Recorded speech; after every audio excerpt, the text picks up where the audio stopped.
and welcome to this episode of Lights Out. I'm your hostess with the mostest ghostess, Sylvia Shults. Illinois has many historic sites that are also paranormally active. This blend of the historic and the supernatural has always intrigued me. One of these crown jewels of our state is Tinker Swiss Cottage in Rockford, Illinois. The cottage was built by Robert Tinker and is an utterly gorgeous showplace of a home nestled among the trees in a green bit of Rockford. I was privileged to give a lecture there in October 2014, and afterwards my audience and I were treated to a tour of the cottage, courtesy of Steve Littoral, the cottage's caretaker, and Ashley, a tour guide. Come along with us as we wander through all 3 floors of this magnificent building.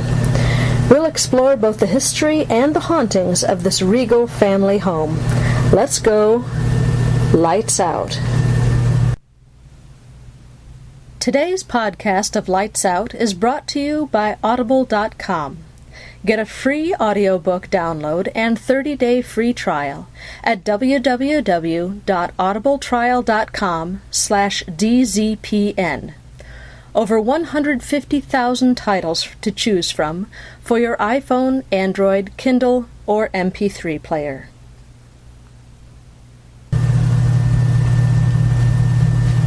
Through the whole basement already, alright, yes, you can tell. And I know I said don't sit on anything or don't touch anything. This is the only room where nothing is original to the house. So this is all hands-on for our kids. When we have small school groups that come through here, they play in this room. So one of the nice things about having a historic house, especially when it comes to ghosts, is the fact that everything in the house other than this room is theirs. We have their diaries, their clothing, their personal artifacts, everything that makes the house and everyone in it, we have all that stuff. So it's here. It's one thing to draw them here. Another thing is the fact that every single person who lived here, they did die in the house, along with a few extra relatives who came here too.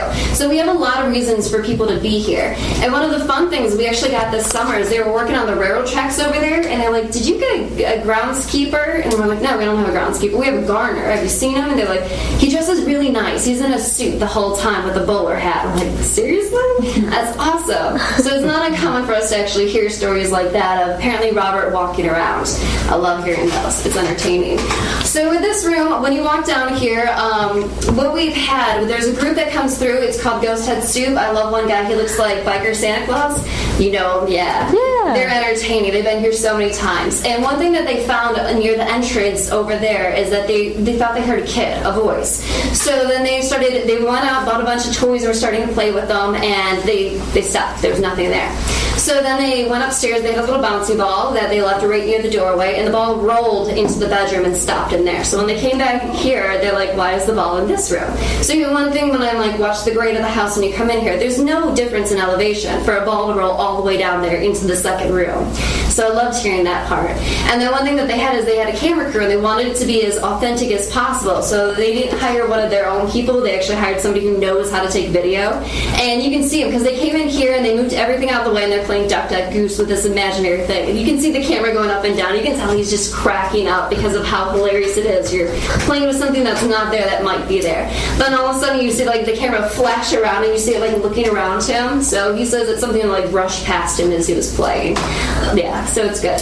And the creepy thing though is that with Ghost Head Soup, he went to a conference and things had been acting weird at home. Like things were turning on, things were moving. So he was at a conference and there was somebody who can see the dead, and he was like, who's the kid? Who's that's like your follower or bringing with you? I was like, what are you talking about? He's like, well, there's something that's pretending to be a kid. It's not a kid. You need to take it back to wherever you got it. So he came back here and dropped it off. So, yeah, we love hearing that. And every time that he comes here, he sits in this room in the dark waiting to find the little kid demon that he found before. I'm like, lovely. So the whole catch is, if you believe in it or don't, actually, if you don't believe into it, please do this. Invite the little kid to go home with you. How you care for it. Take it out of here. I would love that. Yeah, I don't actually believe in demon child, but it was entertaining to hear. Especially he's adamant. If you've met him, which you have, they're not they believe it, but they're not like hardcore, like you know, where like everything that moves is spiritual. So the fact that you have big Biker Santa Claus, and like they take it with a grain of salt. Yeah, they do. They're really good at proving things don't exist. So the fact that he was freaked out by demon child is awesome.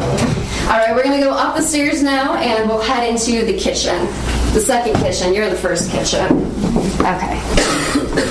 Oh, actually, before we go upstairs, I forgot one last thing. The bedroom that you saw down here, this is actually Robert Tinker's bedroom. Tiny little place, isn't it? Then he moved down here around 1904 or something like that. That he was actually in a train accident, and he lost his left ankle. So it was over there that there was actually four train tracks lined up. It was a switch train over there, and they were actually in the process of switching the trains over, and one of the switch cars actually hit a coal cart, and it was coming towards him. He saw it, not a big deal. He stepped on the track, fell, landed on it, couldn't get up in enough time, and the coal cart grabbed him and pulled him and drug him along. When they found him, which his niece Marcia saw it, she was upstairs in the window, his field hand, everyone there, the person in the coal cart saw the whole thing. They called the fastest ambulance. It was a 6-horse wagon to come and take him to the hospital. As soon as he got there, the doctors were impressed. He really had a few contusions. He unfortunately lost his eye, kind of popped out, and his ankle, it was all gnarled because it got stuck on the track. So they chopped it off, and he spent a month in the hospital recovering. When he got out of the hospital, the doctors gave him a parting gift. They're like, here's your foot. We'll take it home with you. So he brought it home, he gave it to his gardener, and he told the gardener, go bury it, make sure it's a proper burial. So the gardener went out, dug a little hole, said a little prayer, buried the foot. A few years later, Robert's thinking that he's already in his 60s, that, he might die at any time, and he wants both feet in his casket. So he told the gardener, go back out and dig it up. The gardener putzed around, came back, he's like, I can't find it. So he told Robert where it was buried. He dug up the entire garden 2 different times looking for his dead, decaying foot. Love it. The creepy thing, though, or gross thing, is that we had 2 of the field hands' grandchildren that came here, and they're like, oh yeah, he told us that he threw it into the river and how the cart just went crazy eating at it. So we're not exactly sure what happened to it. So we think that he moved down here just because it's much easier to come around the outside like we did than to try to get up and down the second floor each day. So plus that's around the time that he ended up adopting a son. So at the age of 71, being a new dad, he liked being down here. It was quiet, very peaceful. And his foot story comes into something in the future. Okay.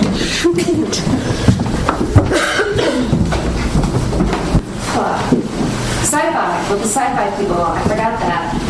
Ghost Hunters. Ghost Hunters. Anyone. This is a bad game of charades. Words aren't my forte sometimes. So I forgot to mention, is that everyone? The downstairs, the one thing that they found, the door that popped open, it was right underneath the stairs there. Yeah, did anyone see it? People did. Sorry for the rest of you that didn't see it. So it popped open. We had to lock it up. Go ahead, everyone can still fit in here. We can squeeze. We have the smaller group. So everyone kept opening it, and it is a tiny little room underneath the stairs, so now it won't pop open anymore. And it's actually not uncommon when that door wasn't locked for it to just randomly pop open. That the whole house is supported on pieces of brick. There's brick columns like this stationed every so many feet underneath the house, so you have that holding up all 3 floors. So even when you walk downstairs, you can feel other people moving along the floor with you. The door pops open. Yeah, I know, I had to discredit Ghost Hunter. Sorry about that.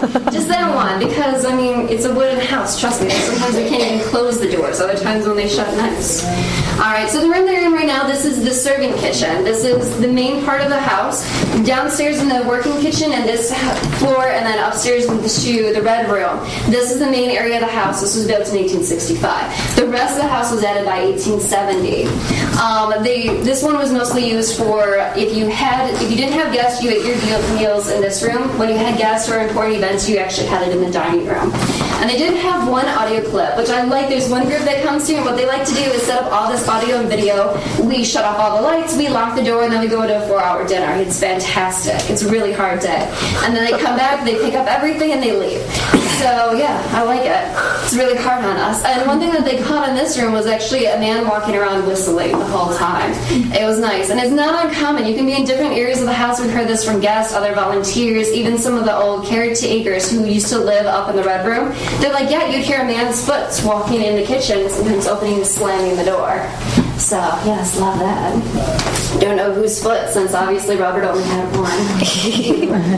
And in this room, this was the room where Jessie died. She was the second wife. She lived until 1942. So what happened was, I think it was in March or April or May, one of those 3 months in 1942. I'm not very good with dates. I got the year. That's all that matters. She was actually getting very old. They had a few of her friends who came over about the year, 2 years beforehand, and they're like, wow, you just cannot take care of yourself. She was at the age, she was 70 years old, and she was having a lot of problems taking care of this house, the upkeep of herself, everything. It was just getting kind of gross. She couldn't do it. So they'd actually have a live-in servant that would come here at least 3 or 4 days a week. So they'd spend the night, they'd take care of her, they'd clean the house, and then they'd go and stay with their family the other few days. Well, they walked in here one day and saw that she was laying on the floor. She'd had a stroke. So they took her to the hospital. The doctors were like, you should be fine. You can go ahead, take her home, just watch her carefully. So the live-in servant stayed with her, live-in nurse basically at that point, stayed with her for the whole time. 3 days later, she went into coma. 2 days after that, she actually died in this room. And they said that one thing, she had a dog at the time, and they wouldn't let the dog go next to her after she went into the coma. So for the next 3 months, he kept scratching at the door trying to get in to see Jessie. So, yeah. Sorry, I had to point that one out. Yeah. Why did she die in this room? I mean, well, with this room, she was no longer able to really get up and down the stairs, and the bathroom's right here. So they actually just put a cot or something? Yeah, they had like kind of a hospital bed in here.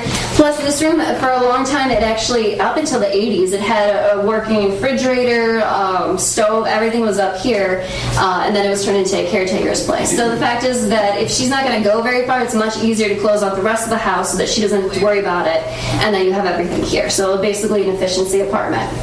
Yes. And then I'll point out in this room, so going with our demon child thing, we had one person that came through here. Her name was White Turtle. Love the name, right?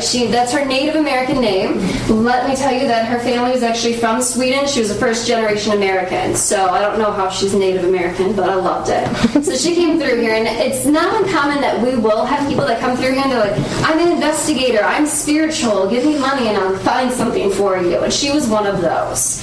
Yeah, but our board member, one of them thought that she was fantastic and that we should give her a try.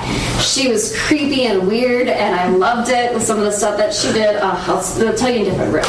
Some people I believe are authentic. She was not. She was hilarious, though. So in this room, one thing that she does is she likes to commune with the spirits. So she's like, I'm feeling them. I'm feeling them. And she'll seriously stand like that for a few minutes, and we're like, you okay? Don't let down. Okay. And she's like, I just closed your demon portal. I'm like, or what?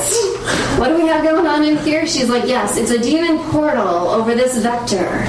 And I feel it. And so she was in this room and closed our demon portal. So who knows what we have? And now we have demon child and demon portal and all this fun demon stuff going around. So yeah, I love her. I'll tell you some of the other fun stuff that she had. And part of it was the fact that she just saw random things and she did it. Especially now that we have Robert Tinker's diaries that have been published, we're getting a lot of these people. And they're like, on this date I did. And we're like, wait, just let me pull that up real quick. And we're like, oh, of course you had it on that date. I had it too in a published book. So, yeah, you always gotta be wary of the phonies, as you know. Yeah. With people where everything's paranormal. Okay. We'll go ahead and head into our sitting room. The whole point of this room is it's basically your family room. So you did anything in here. If you want to read books, write letters, take your tea, do your sewing, even cat naps in the afternoon, this is the room that you did it. And for the fact that when you were inside, you spent about 80% of your time in this room, that most investigators have never caught a single thing in this room at all. For how much time people were in here? Nothing. Nada. I like it. The only thing that they did say that they caught is this light fixture here, which was a crapshoot when they put it back together, we rewired it, that the lights will start to flicker, they'll go out. I think somebody, when I first walked in the room, I had to flick one of the lights to get it to come back on. Yeah, so they're like, oh my god, it's a sign. And we're like, no, it's just faulty wiring. Yeah. So a few things in this room, though, that we do have. If you see where the wall paint and the ceiling paint ends and kind of where this thicker dark line is, that this was originally the size of the room. That when Robert married Mary and acquired 4 other relatives, he decided that 80% of their time, this small of a space wasn't worth it, so they added an extra 10 feet and added a door to get out to the conservatory so that he can escape when he needs to. Perhaps. Before we go to the next room, I'll point out the big frames, the pictures into them. Aren't they fun? Do you like how the eyes stare at you wherever you go? Yes, it has a kind of ominous feature to the cottage. This actually belongs to Mary. This is her uncle, and that's her great-grandmother. This is called folk art, and one of the most important things with the paintings were the fact of the eyes. You wanted to get those right. You wanted to make it actually feel like there was depth to it, which is why they follow you. But what he would do is actually go to the different towns. He'd solicit people, and as soon as you wanted to buy a painting, he'd come and draw the body, and then he'd come and visit you and actually put on the face, which is one reason why his head is shrunken and kind of falls into it. So, kind of entertaining. Yeah. And then we do have some pictures of Mary. This is about when she was 60, 70. It's not a mourning picture. And then we have Robert when he's older. So this is usually the image of the guy that everyone says that they see is him walking around in a nice suit with a little bowler hat on throughout the cottage and the grounds. If you, I forgot to mention this before we get in here, if you feel anything that feels really cool, you like all of a sudden a cool breeze or something like that, let me know. A lot of our registers are on the ground, and year-round we pump out humidity, so it always feels cold. We've had a lot of people that are like, no, seriously, it's cold right here. And we're like, yes, it should be. Down. And if you smell different scents, let me know. We do have scents in the house. It's the idea that if you activate everything, then you're more likely to remember different things. So if you smell apple pie or cigars, I can tell you which rooms those should be in. Alright, so one reason that we stopped here is the fact that we've had a variety of different things that have happened in this phase. So with the front doors, we've had some of our volunteers that have said that they've actually heard footsteps coming through here, a woman laughing, and then just vanishes. And one thing about this house, if you walk out the doors, any of the doors at all, they automatically lock behind you.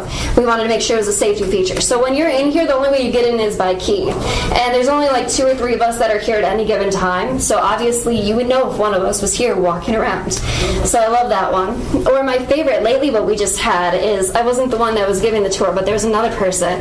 They had kids. They were about like 5 and 3 years old. They were walking up the steps, and all of a sudden both of them turned and they're like, "Hi, Mr. Tinker," and just kept on walking. So that was awesome. And then, so the Justin stopped. They're like, "What? What are you saying? Let's come back down here." And they're like, "Well, yeah, Mr. Tinker's in the doorway," and he just said hi to us and said who he was. So we said, "Hi, Mr. Tinker," and gone upstairs now. So I love that. I love the kids. They creep me out all the time. All right, and then upstairs, the red room that you can see at the very top of the stairs, that's actually the caretaker's quarters. But from about the 50s on, they had a lot of problems with people either trying to break in here or do something. So they wanted to make sure that somebody was living on site, especially to maintain the old house. And every single time that they had some, the people weren't exactly the best caretakers in the world. Like, there was one wife who thought it would be fantastic to put on all the Victorian clothes. So she put on the bustle, she had on the little corset, she was reaching over to put on the blouse, and she felt something kick her in the butt and throw her into the pile of clothes. Yes. I like that. And they actually had one caretaker that was here. He was walking downstairs. He saw this black shadow come through here. It walked into that room. He went upstairs, packed up his bag, left a forwarding message, and never came back again. Yeah. I still haven't seen the black shadow. I want the shadow. I want something. So those are the fun things. And then in the next few rooms, you'll see we have it decorated for mourning culture. Obviously, all the mirrors are covered from here to the next room. The idea is that when the spirit leaves the body, sometimes it can become trapped in the mirror, so you want to cover them. You don't want them to be stuck in a mirror and be a mirror person. Plus, they thought that if you could see the person in the mirror, then you'd be the next to die. And also, it's mourning time. If you look disheveled and horrible, that's best, because obviously somebody just died. If you look perfect, you're doing it wrong. All right. And I don't think, yeah, there's... Now, of course, he's still in the city or library. Can I sneak into the other room without him knowing? Maybe. I guess we'll talk a little bit about the house, since we're stuck in this room a little bit longer. So with the walls, the paint on here is called trompe l'oeil. It's called to trick the eye. Everything's paint. So the little window boxes, that's all just paint. The crown molding up there, also paint. Lovely, isn't it? Mm-hmm. We actually have in Robert's diaries where it took 2 Italian immigrants $5 or 2 weeks to complete, and he paid it over $5 a piece. So not bad for $10, right? And then on the walls, you'd always show the patriarchs of the family. So the one on the left is Josephus. This is Robert's in-law. This is actually a charcoal drawing that he did himself of Josephus. That he overheard Mary and Josephus talking about how he never had a portrait done of himself. He didn't like the way that he looked. He didn't want people to mess it up. He thought he was kind of ugly. So Mary's like, no, you're a prominent person. You need to have this done. Robert overheard. He went to their house and he saw the little photograph of Josephus. It's a little daguerreotype. It's about this big. One of the oldest photographs you could have taken in Victorian times. And he stole that. From that that little daguerreotype, he then drew this picture of Josephus, and then after a party, he snuck back into the Doorhouse with this picture and hung it onto the wall with a little note of who had done it. And then the next day, Josephus and Mary came down the stairs and they saw this. She thought that it was just fantastic. He did too. He went over there and thanked him. He was almost in tears because of how good he made him look. And Mary actually paid him $50 because it was the first time that he'd actually smiled after his wife, after his wife passed away. So it was very sweet. And then the next one is the Reverend Reuben Tinker. This is Robert's father. He was a missionary. And the way that it worked back then is you had to be married. So what he did before you could start your missionary work, so what he did is he graduated from college. The next hour he got up and he gave his first sermon. He walked down from the sermon. An hour later he was married. 2 weeks later they were on a boat to Hawaii. So pretty quick back then, right? He knew his wife for about 4 years. She was his student. But there's only like 4 years apart between them. So it wasn't like creepy student-ish. Not like nowadays student-ish thing. Alright. And then they spent about 10 years in Hawaii, and Reuben was thinking, we have 4 kids, there's another one on the way, we could probably have more kids, and that I just can't give them a good upbringing in Hawaii when I'm too busy focused on the natives. So he moved into Westview, New York. They were there for about 10 years, and he got very sick. They found out that it was actually cancer of the leg, so they chopped off his leg. And about a month after that, he actually gave his first sermon, and everyone's trying to give him chairs and stools and everything. He's like, no, I know how to do this. I'm a pastor. So he got up there and he preached for 3 hours on if thy leg offend thee, cut thee off. We actually have the sermon. It's hilarious. It was pretty good. Unfortunately, they didn't cut off all the cancer. It had spread before that. So about a year later, he passed away of that, which left Robert at 14, which you can tell from his diary entry, he was not happy about it. He's like, if he knew he was dying, he would have called us down here. He would have talked to us first. He didn't. He died in the middle of the night, and he knew it wasn't coming.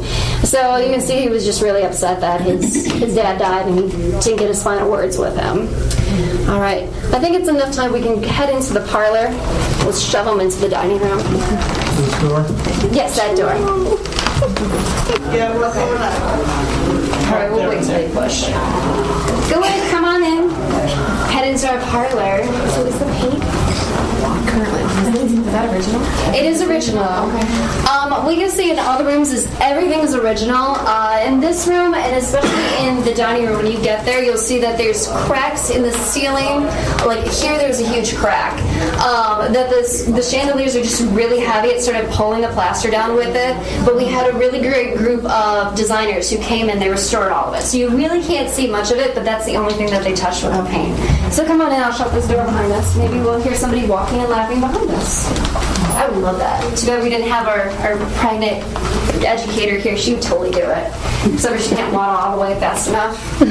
All right. So as our little funeral setting that we have here, yes, unfortunately Mary has passed away, the first wife.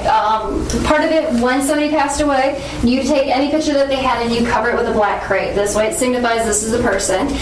You actually were not allowed to attend any funerals unless you had a handwritten invitation inviting you. And they're actually lined in black stenciling or something around the side, so you knew that you were actually invited to a funeral.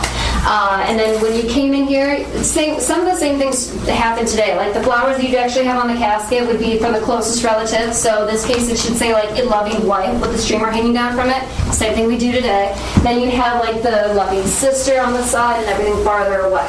So some of the things that we still do today, they did in the Victorian times. And then usually they'd actually have things that would signify what you're supposed to do. So like if they'd have wreaths that they'd put outside and some other things, and the coloring signified something. So with a whole black wreath, that actually meant that somebody of older age passed away. It was okay. They had their full life. If it was black and white, then it was signifying that somebody in the middle of their prime of their life had passed away. If it was mostly white with a little bit of black, then that meant a baby that died. So all the different colors actually signify different things. And when it came to mourning, if you were a female, you actually were required to wear black for the first year of mourning. All black can't be colorful, has to be very dull. The second year you can actually start adding color, and then it has to be darker, but you can still add some color, some glistening to it for 2 years. years. You're in mourning for, like, if your husband dies. For a guy, it's about 6 weeks. It's good if you wear black. If you have brown, that's also acceptable. Yes. And I know it's so sad, but it's kind of adorable. Like, if you died shortly after giving birth and you had a child, they'd actually dress the child up in mourning outfits, which was a white christening gown, basically. And on the bottom of it, it would be hemmed in black, and then they'd have little black armbands on. And the armbands are just so cute. I know it's sad. They're in mourning, but it's so cute. All right.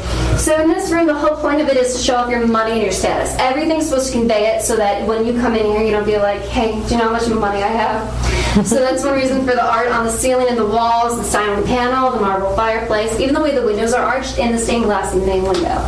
And if you notice the corners in this room, yes, they're all rounded.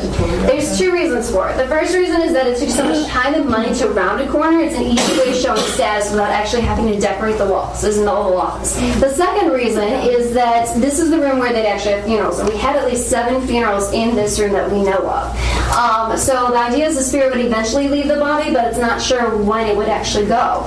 So they'd actually, when it left, it would be bouncing around because it's scared. It doesn't know what's going on, and it's trying to find a hiding spot. So it would bounce into the walls, and then obviously there is no corner, so it would keep bouncing until it finally leaves and hopefully goes somewhere else. And then when it comes to a funeral, you were required to sit with the body. 3 days and 3 nights somebody had to be there. Part of this was the fact that they were figuring out that they kind of were burying people when they weren't dead yet. So kind of like the cemetery that we had out there, they picked it up and they relocated it. But sometimes when they were doing that, they'd open the caskets and they'd see scratch marks on the inside. There were a lot of things to indicate people weren't dead. So you'd sit there and you watch it. So like if Brandy was in there and you're like, oh shoot, she flipped over. Let's get her out before she realized we were going to bury her. Yeah. So that was kind of common. The whole dead ringer, that whole concept came from the Victorian times. They'd actually tie a little string to your finger. They'd cut a hole through the casket and it would be on top of the ground. So then there'd be a little ringer attached to it, and this way if you woke up in the coffin, in the ground, you'd start flailing around because you're freaked out, and the little bell would go. So the person who's in the graveyard would actually see the bell, like going back and forth, and like, quick, I gotta go grab my shovel before they run out of air. So, yeah, exciting, right?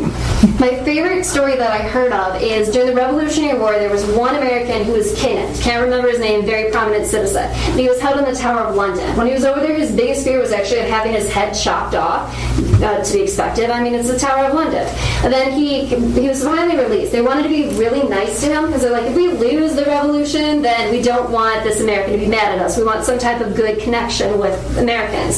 So then he was released. He came back here. He worked well with the British. And the first thing that he did when he got here was write up his will. So one thing he wrote is that when he died, he wanted somebody to chop off his head when he was buried. This way it can guarantee that he was going to be dead in the grave, because he didn't want to worry about being buried alive.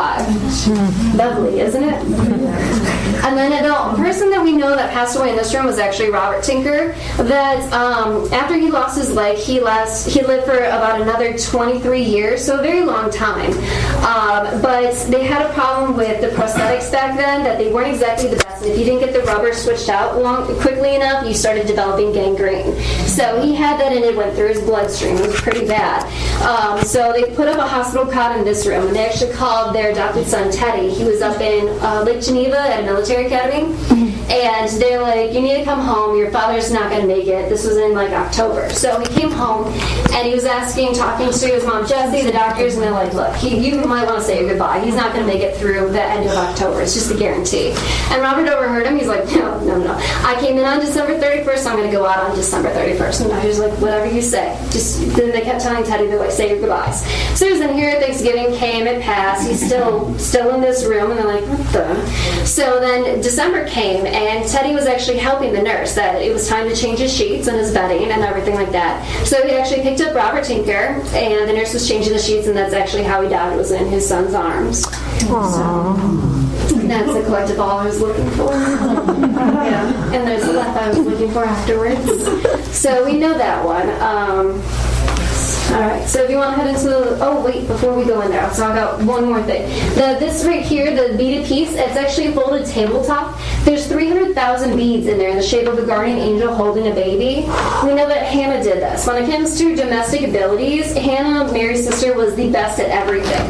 I mean, you name it, she was just talented. So they believe, which we still haven't proved, is that she made this for Jessie. That usually everyone, when you come here on a regular tour, they say Jessie Dorhertinger, hoping all the names confuse you. But Robert ended up marrying Mary's niece when they got older. So that's why they don't want the family dramas, though. But when she was married to Mr. Guy, I heard there's a rumor going around that she actually had a baby son that died shortly after birth, and that Hannah wanted to make a memory, a token for him. So that's why they had the guardian angel holding the baby. Just for him. All right. So let's head into. For you, yes you, the listeners of the Lights Out podcast, Audible is offering a free audiobook download with a free 30-day trial to give you the opportunity to check out their service. Free audiobooks include such titles as The Top 10 Things Dead People Want to Tell You by Mike Dooley, Death by Black Hole and Other Cosmic Quandaries by Neil deGrasse Tyson, and Spook, Science Tackles the Afterlife by Mary Roach. To download your free audiobook today, go to audibletrial.com/DZPN. Again, that's audibletrial.com/DZPN for your free audiobook. Oh, okay. You guys like this room? Best room in the house. If you've ever been here, oh, that door can stay open so then she can hear. If you've ever been here, this is the room that you remember, because who doesn't like it? If you look at the floor and the balcony and the ceiling, do you like how this looks like an octagon-shaped room? It's actually a square. Everything is built or designed to give it an illusion of 8 sides, even though there are only 4 in this room. And the beautiful spiral staircase, this is actually one piece of walnut that was burned and steamed over 1 inch a day for 2.5 years to get it into this beautiful spiral shape. And this is actually the second attempt. After the first year on the first attempt, it didn't go right. They had to start over. And then with each step, from top to bottom, it's carved. It's the same design, but each one would have taken about a month to do. And the way that they would have done it is basically it's a stationary bike with a jigsaw on top. The faster you pedal, the quicker it cuts, and that's how you would have made this. So it really was a labor of love. And then in this room, the whole point is to show off how worldly and educated you are. That's the whole point of this. So on each side of the guest orbs, there's 2 different images. Everyone's different. There's Cleopatra, Da Vinci, King Henry VIII, some of the famous painters during the Renaissance. On the far wall, these are famous painters during the Renaissance and some of the famous paintings. In our library, there's about 1,000 books, even though there are about 3,000 total for the collection. And with this group, when it comes to the paranormal, they've caught a few audio clips of, it sounds like a girl that says, "I don't like trains. Trains bring death." And they hear it over and over again, and it's great, because it was actually Steve and the lady, and they're upstairs, and she's like, "Do you realize every single time a train comes by in this room, that it just feels different? It has like this pressure to it." And he's over here, it's like, It was also like 3 o'clock in the morning. He really didn't care what was going on as long as they were getting ready to leave. And then they went back and listened to the tape, and that's what they heard in the background is, "I don't like trains, trains bring death." So when it comes to the trains and the trains bring death, that window up there was actually the one that Marsha was looking at when her Uncle Robert actually fell and slipped and was run over by the train tracks. We also know that right outside with the trains over there, after the First World War, that the Spanish influenza hit, and it hit Rockford pretty hard. There are about 50,000 people that the city lost, and yeah, so it was pretty bad. And the fact that the train station was here, they would actually line up bodies. I guess it was so bad, like if you had a cold garage, they'd just stack people in there until they could deal with it, just because how bad it was. And so over there, they'd actually have caskets lined up with markers onto them if you were supposed to go east or west, north or south. And that just happened for weeks upon weeks of these bodies sitting out there. So for somebody saying they don't like trains, trains bring death, obviously you got that. And then onto all the wood beams around the room. Beautiful art detail, isn't it? These actually came from the inside of passenger train cars. When they were decommissioned, Robert and his field hand actually went there and ripped out all of these panels and stuck them in here. So it was kind of a going green initiative before it became popular. But the problem with it, though, is the only real reasons why they decommissioned passenger train cars is usually if they had some accident. And usually when there was an accident, that usually meant somebody died. So there you go. A few reasons why trains bring death. And one thing that I do like, actually kind of hate, we had one investigator that came in here, and what he likes to do is he makes people angry. He believes that the angrier their spirits are, the more they're going to interact, and then that's great, because you get something. So what he did for everything is he put little pennies all over the place, and the idea is that when they get angry, they'll throw a penny, because it's not a lot of energy to move it, and it's just enough that you'll be able to notice if something goes and rolls around. So he is in here, and he's yelling about, Jesse and Mary and the first and second wives and their husbands and all this other stuff, and trying to pin different people against each other. So then you'd hear a bunch of knocking upstairs in the red room, which is one room we just had restored. And then everyone would run up there, because obviously it's a small investigation. Everyone wants to be where the action is. But then they'd go up there, and he'd do the same thing, and then they'd hear things knocking around down here. So he'd run down here. And then it kept happening, and about after half an hour, he's like, you know what? They're just too stupid. They don't know how to do anything like this. We should just go. And that's actually when they say a penny flew off and hit him. So love that. And if you guys want to leave pennies around, I find them. I find them when I clean, and I found so many in the past few years. I like it, and I fly them off. I'm like, oh, somebody listened to that story and put out a penny. So yeah. Otherwise, they don't really move, I don't think. Okay. So ready to go into our library? Or sorry, we're in the library. Into our dining room? Yes. Okay. So you clean this? Yeah, unfortunately, How much work is that? That's got to be a ton of work. I don't have to vacuum and mop, but I have to dust. Yeah. It's a lot of being dusting. the curator is every month I get to dust everything. So everyone just pretend it looks very clean.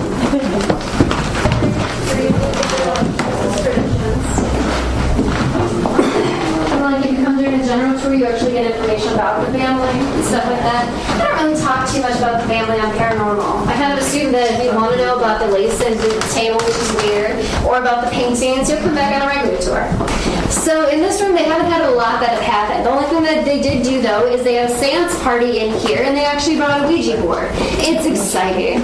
Yes, you're like, I don't like the whole idea of Ouija boards.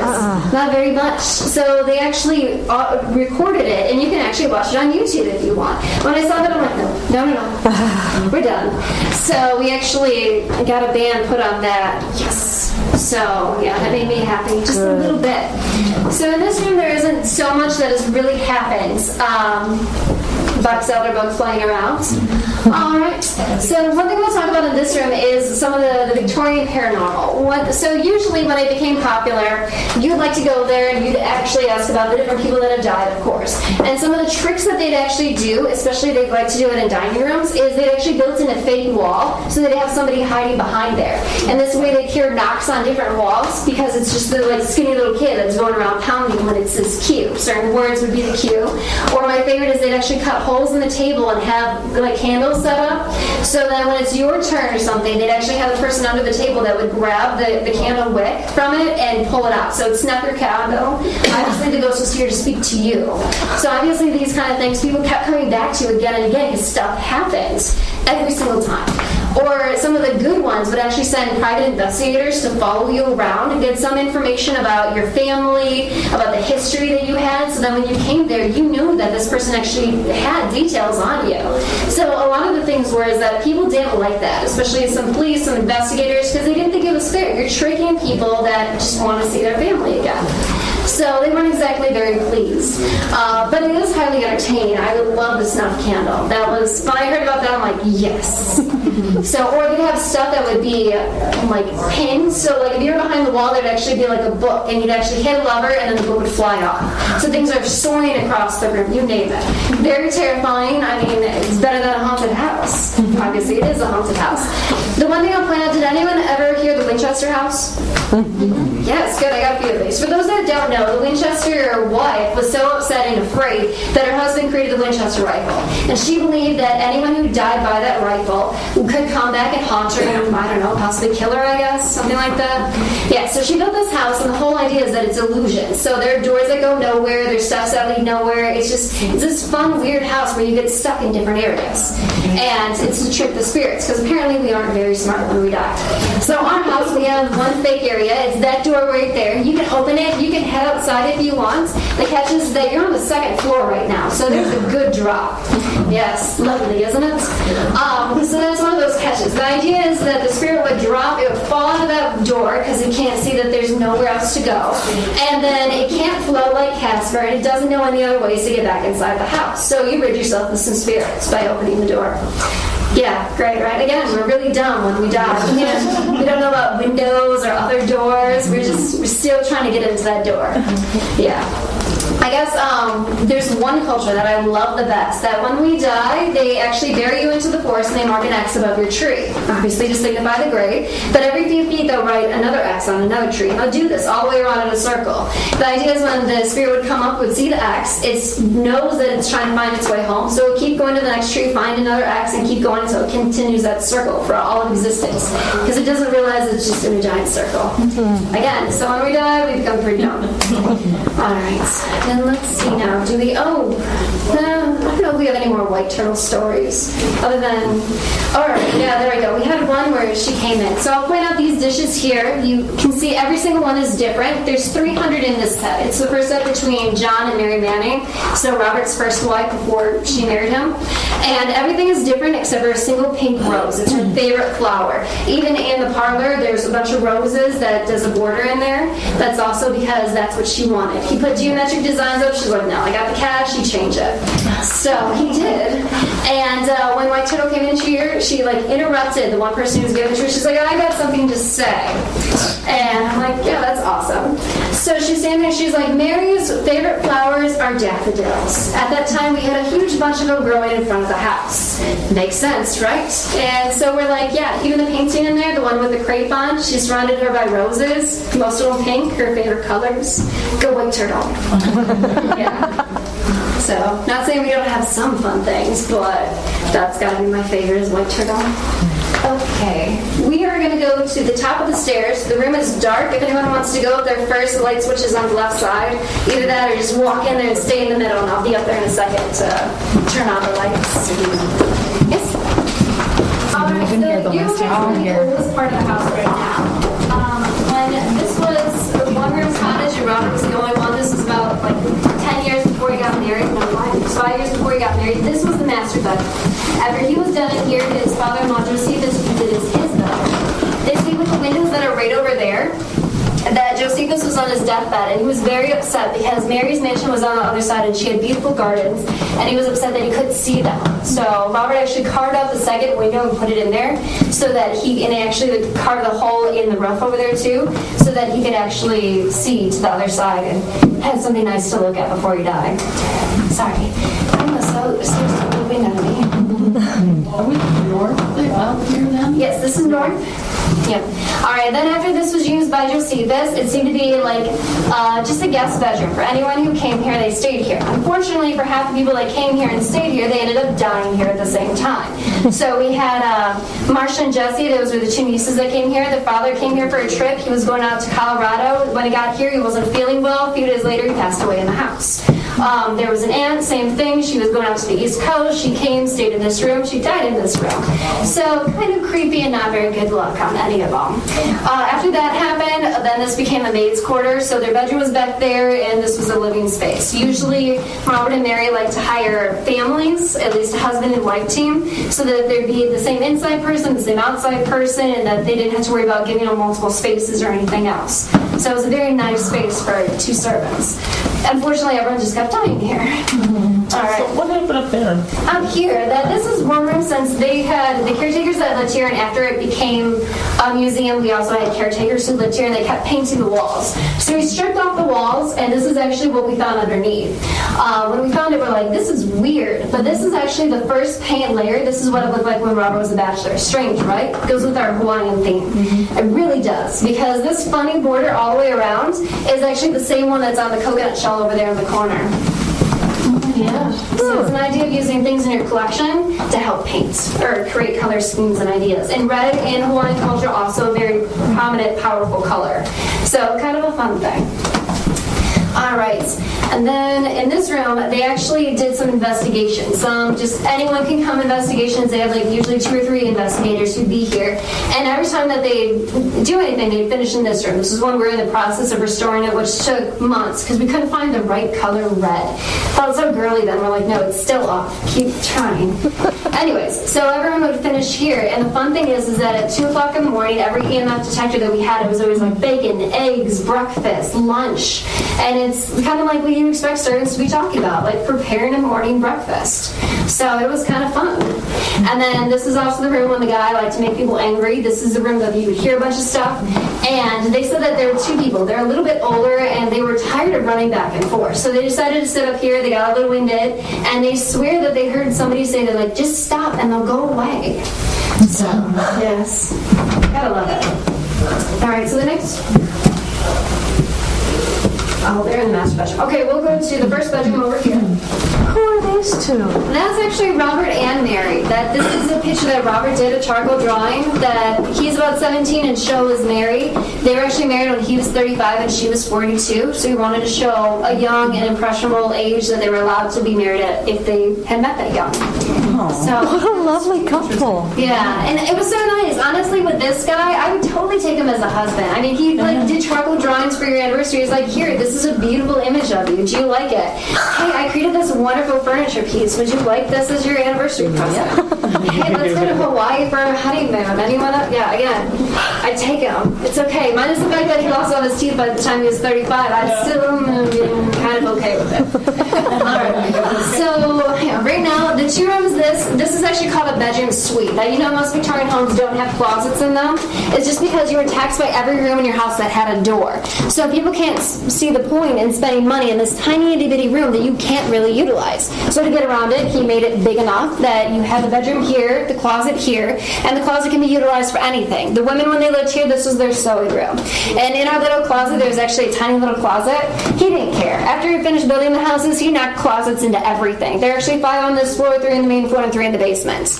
Yeah, he was okay with it. He's like, what are they going to do? But even like when he was mayor of Rockford, he got arrested. So, yeah, arrested and fined. Because he was building a poor man's sidewalk, which back then meant a plank sidewalk, and you weren't allowed to in Rockford. They ruled that out because they thought that that was very cheap looking, and they wanted to make the town look very nice and pristine. So they took care of that, and he was putting in a wood sidewalk, and a police officer came up and he's like, you can't do this. This is against the law. He's like, what are you going to do about it? So he went back to City Hall. He came back. He's like, I got to arrest you. So he's like, all right, go ahead. So they took him downtown. He spent the day in jail. He paid his fine. He came back, and they're like, now you have to tear it up. He's like, no, I don't. It's my sidewalk. I can do what I want. So they actually sent some of the city employees to come up and rip up the sidewalk and actually pay to actually put down a nice cement sidewalk for him. Because in his mind, he's like, it's my sidewalk. The city didn't own it back then, so he's like, why do I have to pay for something I don't want to put in? Yeah, lovely. I loved reading those articles. Mayor Rockford arrested. Makes you feel good about this. Well, you know, everyone in Illinois gets arrested. Why not him? All right, so with the little sewing room here, one thing about the group that like to put the audio recorders and leave for a few hours, then in this room they caught something. They said that it sounded like a woman was in here and she was sewing. You can hear at the beginning of the clip where people are coming into the house, and you can hear them downstairs. They're talking. They're like, well, where are the light switches? So we know that they're right downstairs because everything's on a timer down there. And you can hear the song up here, and it was kind of fun is that there was this lady who came to the paranormal tour, and we played the clips for her that time. Unfortunately, the group went under, and they took all their clips, and they refused to let us use them now. Yay, it sucks. Anyways, so, and the lady's like, I know that song. My mom used to sing it to me all the time when I was a kid. It was apparently an Irish lullaby, so that somebody was up here singing. Nice, right? I like that. All right.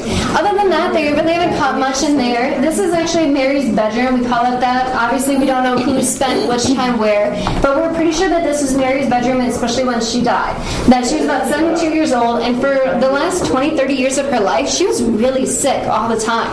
We're not sure what it was, or if you're just like, I don't feel well, I just want to stay in bed today, type sickness. But in all of Robert Tinker's diaries, she's like, Mary's sick in bed again. So she caught the influenza at the age of 72, and she never recovered. So they think that this is the room that she actually passed away in. Yes. diaries.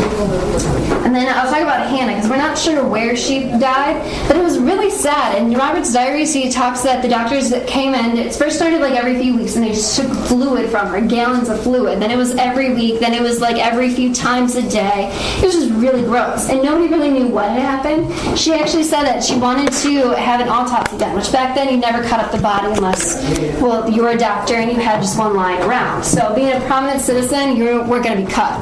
But she wanted to, because she was sure that whatever the doctors could find would help other girls not die from whatever she had. From the diaries and the medical examiner's report, it sounds like she had stage 4 breast cancer, and that's actually how she passed away. So, kind of sad. So we are still stuck in here. I'll point out when you guys come into this room that there's 2 images on the wall here. Those are photographs. This is actually what the train station used to look like when it was Mary's limestone mansion. And then the picture on the far wall is actually the gardens that she had. Again, the 5 acres, 10 acres, beautiful, tranquil lands. Lovely. And since we're still stuck in here, I'll point out this other picture above the bed. This is actually a picture from the Hawaiian Islands that Robert and Mary had it commissioned after they came back there. Their 4-week honeymoon in Hawaii. Do you like the snow-capped mountain volcano thingy? It's kind of hard when you explain what Hawaii looks like with volcanoes when people have never been there, especially the painters. So you're like, it's like a mountain, but it has red lava stuff coming out of it. So we got a mountain with red lava stuff coming out of it. Yeah. And with that, though, it sounds magical. 4 weeks, beautiful Hawaiian Islands. Yes, but he changed it a little bit. That his mom came, her sister came. They spent a week together before he got on a boat with a bunch of natives and left out. So magical. But honestly, I'd be on his side too. I would have left. I would have left even sooner. I would have been gone. Just because by the time they got to Hawaii, it was already a 1-month honeymoon on a train, and then another month of a honeymoon on a whaling boat getting there. So 2 months confined space, 3 women. You really can't blame them. And then he kept coming back, so he'd leave them for a little bit, go have fun, climb some mountains, slide out and stuff, and then he'd come back and go to church with them. And then he'd leave and he'd go canoeing to another island and come back and go to church with them. Seriously, that's like all he did when he came back to see them. Apparently church was good in Hawaii. Alright, so we can open the door and we will go to the very right into the master bedroom. Is that bed original to this room? Alright. I can tell you like that library. Yeah. It's beautiful. Is that open? Okay. Walk right from the bedroom right into the library. You got it. It's very nice. I mean, for a master bedroom for Victorian standards, this is awesome. Is this one of the cigar rooms? Because last time I was here, I smelled cigar smoke. No, actually, this is nice. No, it's nice. I like that. Okay, come on in. We'll close this door so we don't have to listen to Steve. He's just a little bit louder than I am. Something to do with being ex-captain in the military makes him louder. All right, so with this room, obviously the master bedroom. This is where Robert stayed for most of his life. They do have, if you have, not the EMF though, the one with the electronic things that beeps when you see that thing. What's that? It's, Ghost radar? yeah, Ghost Radar. It's another EMF detector. Yeah, one of those. Well, a lot of people come in here and they're like, oh my god, it's going off. It spikes everywhere. And they're like, what kind of electricity do you have going to this room? The only thing we have is that light fixture up there. So it actually comes down the wall, goes behind the frame, and goes straight down. But they'll be over here against that wall and they're like, what is this? I can feel it. So I love, yeah, that thingy. Ghost meter. So yeah, that one goes off, and in the library there's a plug-in on the far wall, only thing in that room too. So like when people come in here, or like especially when we do investigations and they'll have the flashlights, every single time they're in this room they tend to like go out. It's kind of creepy. Even I was in here, I'm like, come on, get back on. I don't know what's going on, but I will run. I know my way better than anyone. Alright. So with this room, you can look into the balcony, the second floor of the library, and see that room. I'll talk a little bit about how the house is here today. That a lot of it came from Mary's first husband, John Manny, that he had a lot of money, and it's because of his invention, the Manny Reaper. And his picture is actually out there on the wall. It's right over here. It's actually a death picture. That they didn't have time during his life that they could actually draw him, but they had a photograph. So they took the photograph and they took it to the art painter, and they painted it. But it's very two-dimensional because obviously he's not there to fill in the whole facial look. But when he created his Reaper, he was being sued by Cyrus McCormick because of patent infringements. They won the trial, but it took so long, it was so hard on him, he passed away of tuberculosis at the age of 30. It was very sad. And it was actually in this bed. This was actually the wedding bed between John Manny and Mary Manny. So then it became the wedding bed between Mary and Robert. Kind of creepy, huh? It's a nice bed. It's rosewood, highest class you can get. So kind of creepy. They did have some spikes on the bed at different points, some cold points.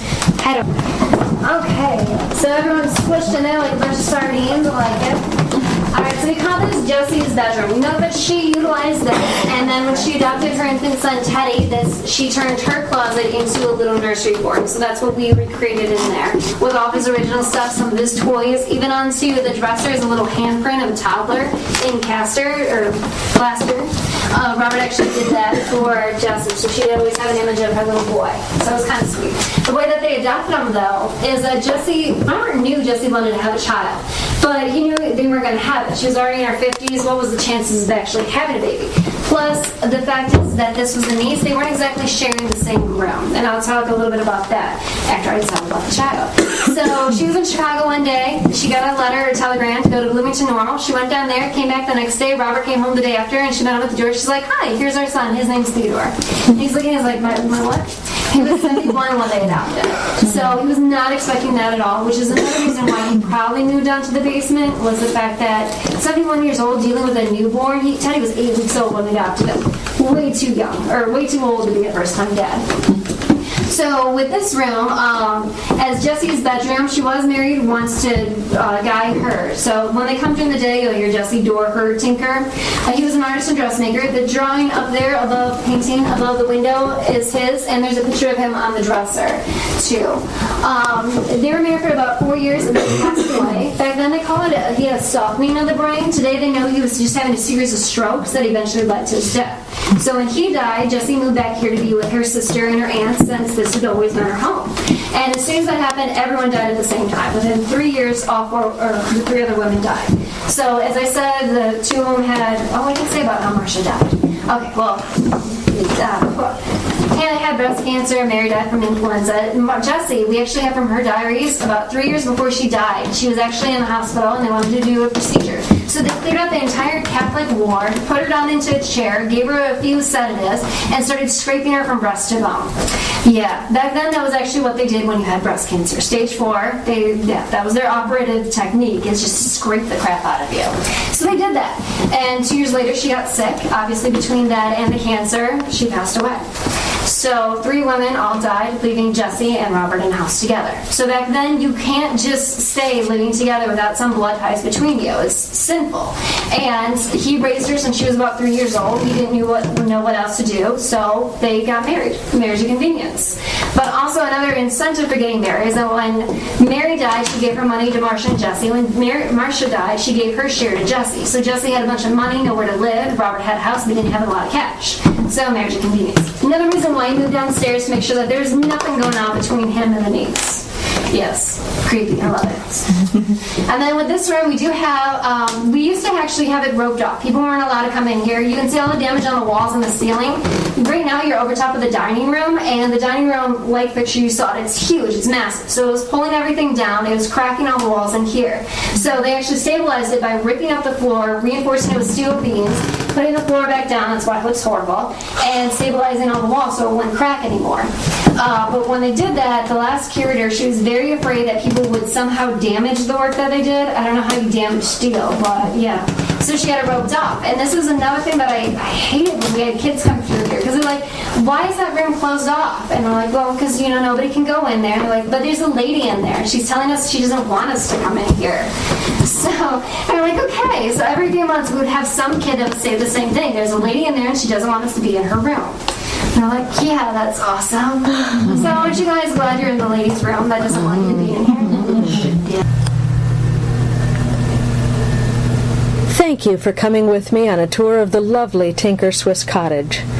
The historical site has a website, tinkercottage.com, where you can find information on upcoming tours of the cottage, paranormal investigations, and other events celebrating the history of this grand home. Tours of the cottage are Tuesday through Sunday at 1 p.m. and 3 p.m. Tinker Swiss Cottage is located at 411 Kent Street in Rockford, and the management can be reached at 815-964-2424 or by email at info@tinkercottage.com. And if you run into Steve or Ashley, tell them Sylvia Shults sent you and says hi. I have a treat for you in the next show. My latest book, Hunting Demons, came out in late August. While doing research for the book, I ended up with several hours worth of recorded interviews with Linda, the woman whose story is told in the second half of the book. I invite you to come with me and listen to Linda tell her own terrifying story of demonic attachment the next time we go Lights Out.